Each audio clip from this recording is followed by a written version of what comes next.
Vamos ao vivo a Ribeirão Preto. O delegado que investiga a morte de Joaquim está dando uma entrevista coletiva neste momento. Paulo Henrique Martins de Castro, vamos acompanhar. Mais provas do inquérito policial. O que ela disse, doutor? Não,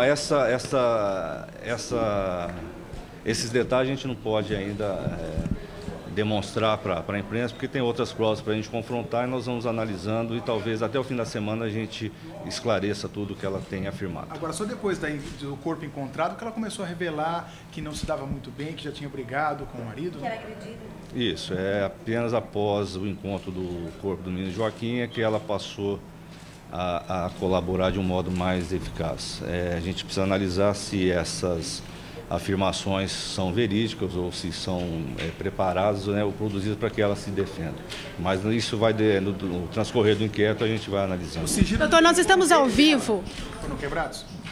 Dele e de outras pessoas também. Doutor, nós estamos ao vivo no Fala Brasil. A Natália, então, prestou um novo depoimento ontem. Ela fez alguma revelação nova à polícia? Ela acrescentou alguns detalhes que ainda estavam nebulosos. Ela acabou acrescentando esses detalhes. Esses detalhes a gente não pode ainda detalhar o que foi, o que é o teor dessas declarações. Talvez no transcorrer da semana a gente consiga demonstrar tudo e confrontar com as provas existentes. Qual a insulina nele próprio? Não, isso é que nós vamos analisar. Na noite, o casal, como sempre era feito, os dois é que aplicavam a insulina. Ele disse se aplicaram a mais ou a menos a insulina? Ele ainda não foi ouvido, o Guilherme ainda não foi ouvido. Ela disse? Ela disse que foi aplicado no momento que ela estava junto a quantidade correta. Ele deve ser ouvido novamente, o Guilherme, hoje? O Guilherme provavelmente vai depender da dinâmica do dia hoje, que nós temos outras provas para colher, então talvez ele seja ouvido ainda na tarde. Doutor, houve uma contradição em relação a essas aplicações que ele teria feito nele próprio, Guilherme, e isso seria a chave para descobrir isso tudo, doutor? Não, surgiu esse detalhe novo, né? Isso vai ser apurado, vai ser verificado. Nós vamos efetuar algum laudo, algum parecer técnico nesse sentido, para que a gente possa produzir essa prova, porque não é do nosso conhecimento técnico a medida correta. Então, nós vamos formalizar essa prova, vamos produzir, ver se conseguimos aí detectar nos aparelhos a medição correta e o que foi usado, para que a gente possa usar isso como prova também. Quanto ao corpo da criança, só tem a informação de que não havia água nos pulmões. Tem alguma outra coisa, algum outro exame que foi feito ou não? Todos os exames foram feitos, mas o resultado preliminar, isso também não está ainda definido, mas o médico preliminarmente disse que não havia água nos pulmões, então que ele não teria morrido afogado, e sim já foi jogado sem vida no rio. Os outros resultados a gente tem que aguardar a perícia para poder definir. Doutora, a cariação deve ser feita em breve?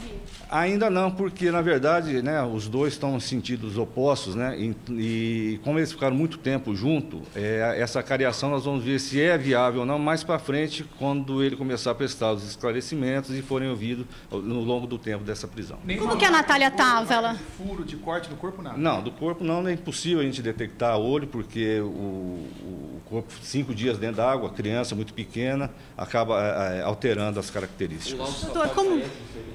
Depende do perito, aí não depende da Polícia Civil. Doutor, como que a Natália estava? Ela estava... Doutor, depois dessas informações da Natália em depoimento, o Guilherme chegou a se defender em relação a essas informações? O Guilherme ainda não foi ouvido. Vai ser ouvido no transcorrer. Nós temos 30 dias, a prisão temporária, quando foi decretada no domingo, nós temos 30 dias para efetuar todas as diligências. Além dele, quem mais vai ser ouvido? Tem outras pessoas, tem testemunhas, nós estamos buscando testemunhas, familiares, pessoas que tinham relação com o casal e com o menino. Doutor, existe uma imagem de uma câmera de segurança que mostra o carro do pai do Guilherme saindo de casa durante a madrugada? Nós temos algumas imagens, e isso também são só indícios, não são imagens conclusivas, são indícios que vão fortalecer as provas existentes no inquérito. Existe a possibilidade do pai do Guilherme ter ajudado em alguma situação? É isso que vai ser apurado também no transcorrer das investigações. Doutor, a Natália, ela aparentava um comportamento de uma mãe que perdeu um filho, ela estava muito tranquila, e quando deve ser marcada a reconstituição do crime? A princípio ela estava tranquila, é isso que levou que a gente pedisse a prisão temporária do casal. Após ela ver o corpo do filho, realmente ela entrou em choque, chorou, e talvez o fato dela ter visto o corpo, ter encontrado o corpo, ter se conscientizado disso, e também a prisão talvez leve a colaborar de um modo mais eficaz. Doutor, o senhor deve ter A reconstituição nós vamos ver durante o transcorrer, porque nós precisamos produzir mais provas desses detalhes, porque nós não temos a versão apenas do casal que estava na casa. Então, essa reconstituição, sem outras provas que a gente possa explorar, fica um pouco inviável. Doutor, o senhor deve ter acompanhado pela imprensa o momento em que o padrasto recebe a informação de que o corpo foi encontrado e teria respondido maravilha. O que o senhor achou dessa reação? Eu não acompanhei, eu não estou tendo tempo de ver os noticiários, infelizmente. Mas fiquei sabendo, através de comentário, que ele teria comentado que Maravilha queria procurar o advogado. É uma reação fria, né? A princípio, uma reação fria. Eu já solicitei essa fita também para que a gente possa analisar e juntar isso no inquérito policial. O senhor acredita que, de alguma forma, o suspeito teria premeditado o crime? É isso que a gente precisa analisar. Qual foi a motivação desse crime, né? Isso ainda é uma incógnita, nós não temos essa resposta, mas há alguns indícios que isso tenha sido já previamente previsto. O pai do Guilherme estava trabalhando normalmente?